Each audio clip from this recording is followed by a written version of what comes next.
where they're doing their work. 3,000 ICE agents, border control to Minnesota, outnumbering our 10 Metro Police departments, outnumbering by 3 to 1 the number of sworn police officers in Minneapolis and St. Paul. Is that correct? Yeah. We were working to do targeted operations against If you could criminal answer yes illegal or no. aliens, and we needed to do that in a safe manner to make sure that we could ensure the safety of our law enforcement Two officers. of my constituents, Renee Good and Alex Preddy, were killed. They should be alive today. In fact, in 1 month in the city of Minneapolis, when you look at the 3 fatalities that were results of shooting, 2 of 3 were committed by federal agents. Are you aware of that? Yes, I am. So your agents, not only their actions resulted in the deaths of 2 innocent American citizens, but they repeatedly violated my constituents' First Amendment rights to assemble. You say you believe in the Second Amendment right to bear arms, but Alex Preddy was criticized repeatedly by officials in the administration for having a lawful permit to carry and having a gun. Your agents violated the Fourth Amendment rights of my constituents by ramming through doors of innocent people's homes, innocent citizens' home, without any kind of a warrant, and violated the Fifth Amendment right to due process. So as I've shared with my colleagues, if you believe in federalism, in freedom, and in liberty, you should be horrified by what the Department of Homeland Security did in Minnesota. So my first question is, having spoken to Mr. Homan, what is the exact number of DHS agents still in Minnesota?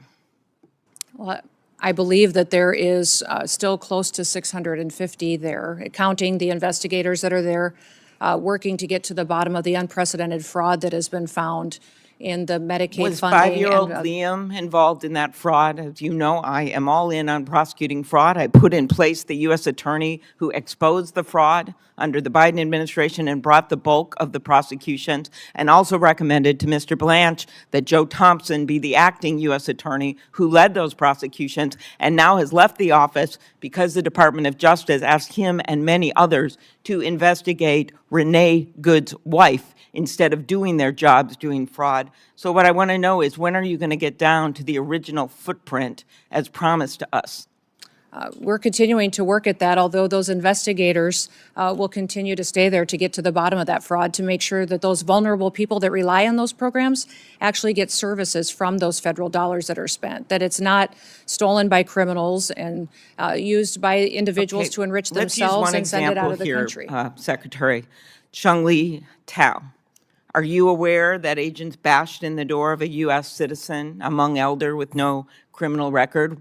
I can't speak to the specifics of that case. Did you see the photos of that man being dragged out of his house in Crocs and in his underwear?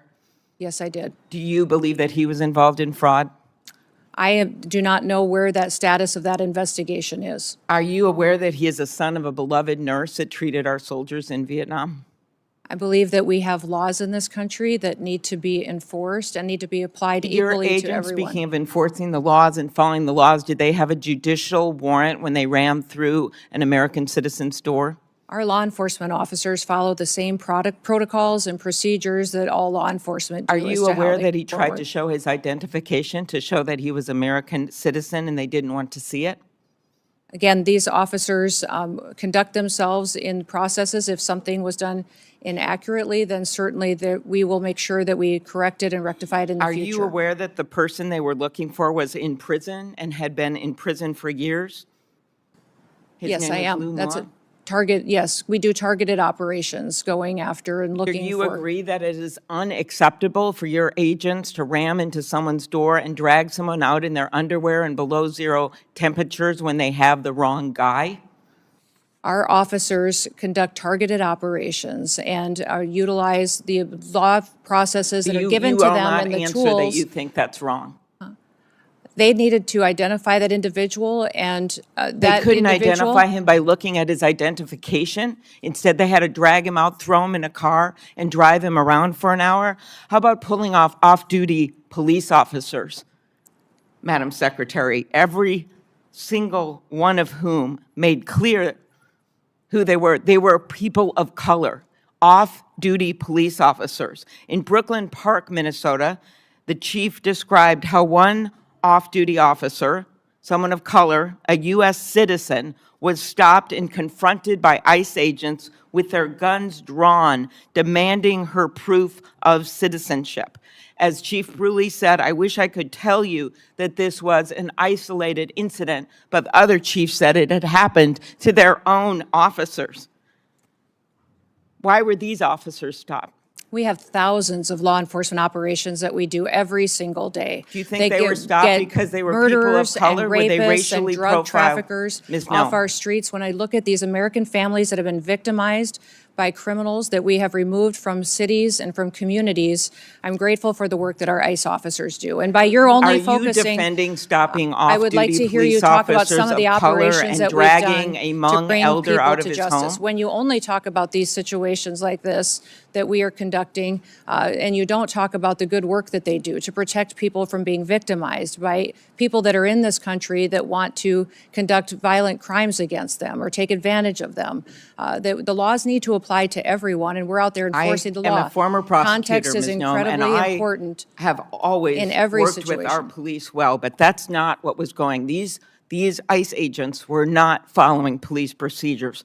After the killings of Renee Good and Alex Preddy, when I spoke to Alex's parents, they told me that you calling him a domestic terrorist, this was directly from them, the day after he was killed. A nurse in our VA, Alex, one of the most hurtful things they could ever imagine was said by you about their son. Do you have anything you want to say to Alex Preddy's parents? We were relying in the hours after that incident that was so horrific on information we were getting from the ground from our agents. I just asked if you had anything you wanted to say to the parents or to the family of Renee Good after you called them domestic terrorists. I can't even imagine what they have gone through in the loss of their son and the loss of their family members. But how about specifically calling them domestic terrorists without any evidence of that?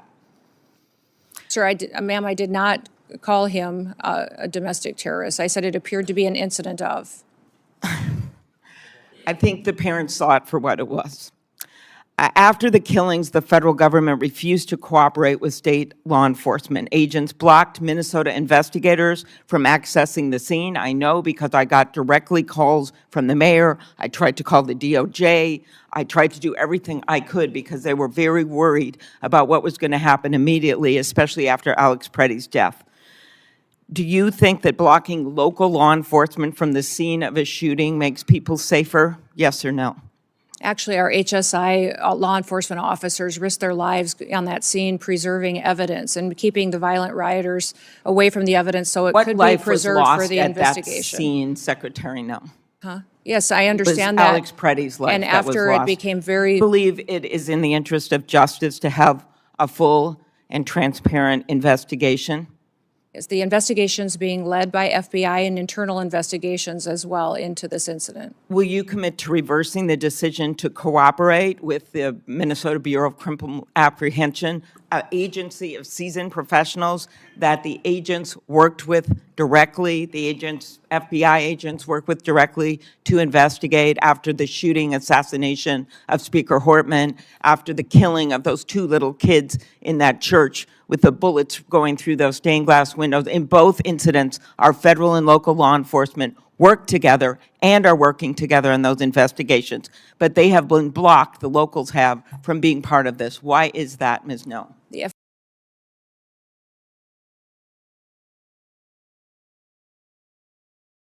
A large-scale federal immigration enforcement operation in Minnesota. The senator accused DHS of deploying roughly 3,000 federal agents, dramatically outnumbering local police, and linked the operation to the deaths of two constituents, Renee Good and Alex Preddy. He claimed federal agents were responsible for 2 of 3 fatal shootings in Minneapolis during a single month. The senator leveled serious accusations. Federal agents violated First Amendment assembly rights. Warrantless home entries violating the Fourth Amendment. Due process violations under the Fifth Amendment. Racial profiling of off-duty police officers who were people of color. An elderly U.S. citizen allegedly dragged from his home in freezing temperatures, despite being the wrong suspect.